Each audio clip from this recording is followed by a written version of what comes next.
할렐루야. 153 저녁기도에 오신 여러분들을 주님의 이름으로 환영하고 축복합니다. 오늘 이 시간도 하나님의 은혜 가운데 주님의 만지심과 인도하심을 통하여 하나님께서 바라시고 원하시는 것이 무엇인지를 발견하고 우리의 영이 새로워지고 또한 우리의 헌신이 새로워지는 그러한 결단하는 시간이 되기를 소원합니다.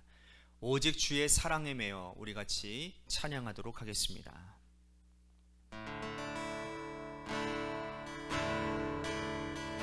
오직 주의 사랑에 매여 내 영 기뻐 노래합니다. 이 소망의 언덕 기쁨의 땅에서 주께 사랑드립니다. 오직 주의 임재 안에 갇혀 내 영 기뻐 찬양합니다.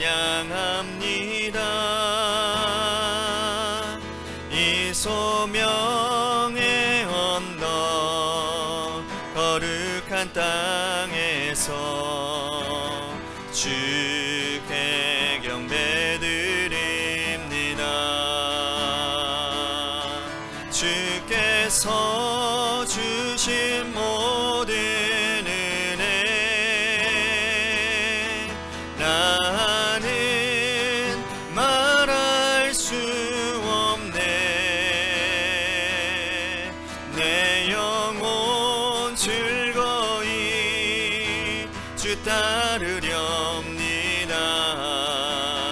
주께 내 삶 드립니다.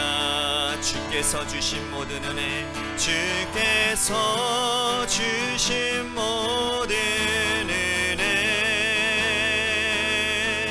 나는 말할 수 없네. 내 영혼 즐거이 주 따르렵니다. 주께 내 삶 드립니다.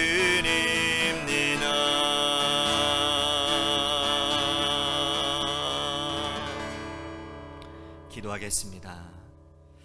오늘도 주님의 사랑에 매여 하나님, 우리의 감정과 우리의 모든 삶의 계획과 우리의 생각을 먼저 내려놓고 주님이 말씀하시고 원하시는 것이 무엇인지를 묵상하며 그것에 나의 삶을, 나의 모든 것들을 하나님 맞춰가는 인생이 되기를 간절히 소원합니다.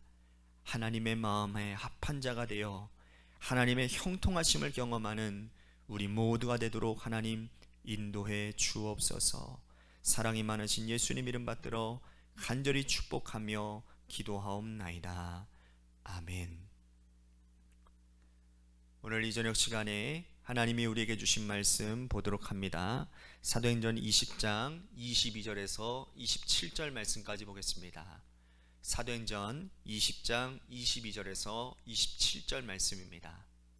우리 같이 한 목소리로 다 함께 봉독하도록 하겠습니다. 시작. 보라, 이제 나는 성령에 매여 예루살렘으로 가는데 거기서 무슨 일을 당할는지 알지 못하노라. 오직 성령이 각 성에서 내게 증언하여 결박과 환난이 나를 기다린다 하시나 내가 달려갈 길과 주 예수께 받은 사명 곧 하나님의 은혜의 복음을 증언하는 일에 마치려 하면은 나의 생명조차 조금도 귀한 것으로 여기지 아니하노라. 보라, 내가 여러분 중에 왕래하며 하나님의 나라를 전파하였으나 이제는 여러분이 다 내 얼굴을 다시 보지 못할 줄 아노라. 그러므로 오늘 여러분들에게 증언하거니와 모든 사람의 피에 대하여 내가 깨끗하니 이는 내가 꺼리지 않고 하나님의 뜻을 다 여러분에게 전하였음이니라. 아멘. 오늘 이 저녁 시간에도 하나님의 은혜를 사모하셔서 이제 나오신 여러분들에게 하나님의 신령한 은혜와 축복이 함께 하시기를 바라겠습니다. 수년 전 미국 코넬대 인간행동연구소에서 신디아 하잔 교수 팀이 아주 흥미로운 연구 결과를 발표했는데요. 바로 사랑의 유효 기간에 대한 연구입니다. 제가 한 번도 언제 언급했던 예화인데 2년간 남녀 5천여 명을 대상으로 해서 조사를 했대요. 그 결과 남녀가 가슴 뛰는 사랑을 나누는 기간은 대체로 18개월에서 30개월 사이라는 겁니다. 그러면서 그 이유를 과학적으로 설명을 하는 거예요. 사람의 감정은 뇌의 화학작용이고 남녀가 만나는 2년 정도 지나면 대뇌에 항체가 생겨서 더 이상 사랑의 화학물질이 생성되지 않는다라는 거예요.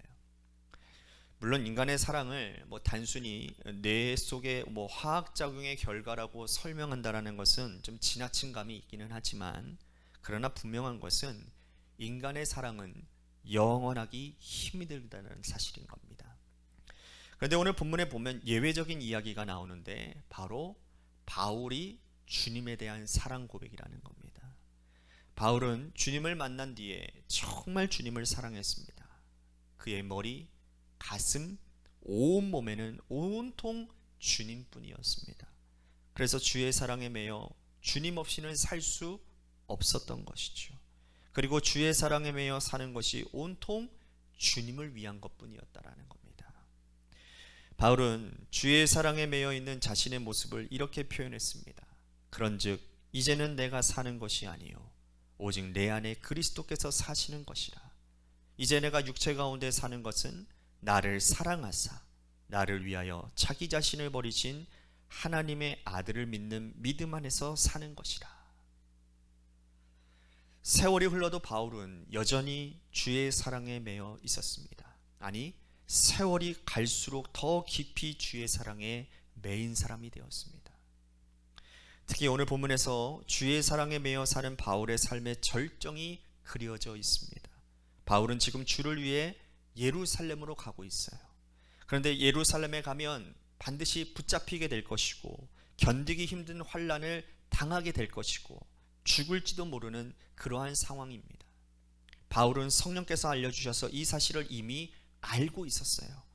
그리고 사람들도 이것을 알고 있어 같은 성령의 그러한 감동 가운데서 눈물로 그 앞길을 막아서고 있는 것이죠.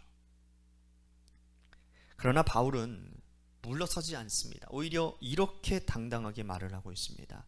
나의 달려갈 길과 주 예수께 받은 사명 곧 하나님의 은혜의 복음을 전하려 하면은 나의 생명조차도 조금도 귀한 것으로 여기지 아니하겠다. 바울은 주의 사랑에 매여 죽음을 무릅쓰고 예루살렘 행을 강행하고 있었던 것이죠. 바울은 처음 주님을 만난 직후부터 주의 사랑에 매이게 되었습니다. 그에게는 온통 주님뿐이었어요.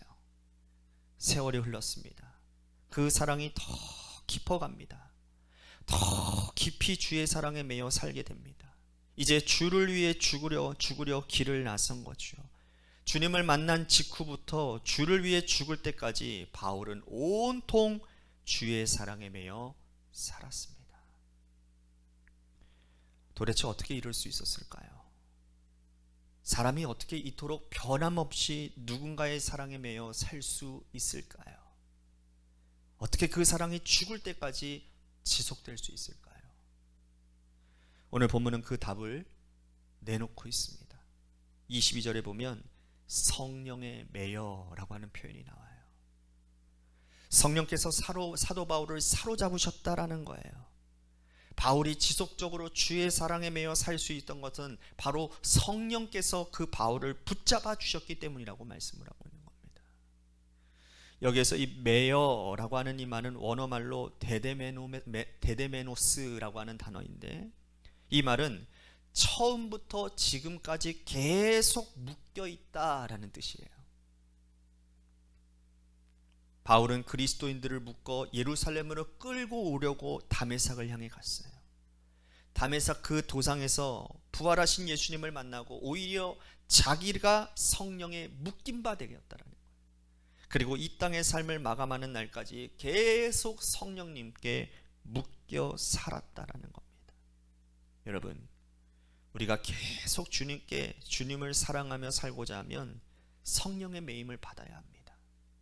내 뜻대로, 내 기분대로, 내 감정대로 주님을 사랑하면 오래가지 못합니다.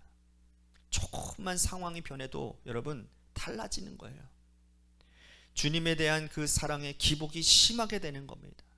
때로는 주의 사랑을 잃어버리기까지 할 수 있다라는 거예요. 그러니 주님을 사랑하는 것도 내 의지와 감정으로 하는 것이 아니라 성령의 도우심으로 주님을 사랑해야 한다라는 거예요. 사랑하는 성도 여러분, 여러분들은 무엇에 매여 사십니까? 물질입니까? 여러분들의 건강입니까? 자녀입니까? 사업입니까? 성령께 매여 사시기를 바랍니다. 성령의 인도하심에 온전히 순종하시기를 바랍니다. 그렇게 살 때 주님 앞에 서는 날까지 하나님에 대한 사랑이 식지 아니하고 영원하게 될 줄로 믿습니다. 우리 같이 이 시간에 오늘 말씀을 생각하면서 우리 같이 함께 기도했으면 좋겠고요. 그래서 하나님, 내가 주님의 성령에 매여 내 안에 하나님을 향한 뜨거운 마음이 다시 샘솟듯 일어나게 하셔서 나의 무너진 경건생활, 무너진 헌신이 이제는 새롭게 다시 일어서서 새로운 역사 가운데 동참하는 우리 모두가 되게 하여 주옵소서. 우리 관악교회가 되게 하여 주시옵소서라고 우리 같이 기도했으면 좋겠습니다. 또한 우리 김순환 권사님 내일 퇴원하십니다. 내일 퇴원하실 텐데 이제는 집에서 잘 관리하시면서 이제는 회복하셔야 되는데 어려움이 많이 있으시다고 합니다. 여러분들 우리 김순환 권사님을 위해서 기도 많이 해주시고, 우리 원로 사모님도 많이 좋아지기는 했지만 이게 더되어서 많이 고생하십니다. 원로 사모님을 위해서, 또한 우리 박진사님 어머님을 위해서도 기도해 주시고 바라고, 마지막으로 여러분들의 삶의 자리, 여러분들의 자녀들을 위해서 기도하시다가 돌아가시길 바랍니다. 우리 같이 하나님 앞에 기도하며 나아가도록 하겠습니다. 기도하시겠습니다.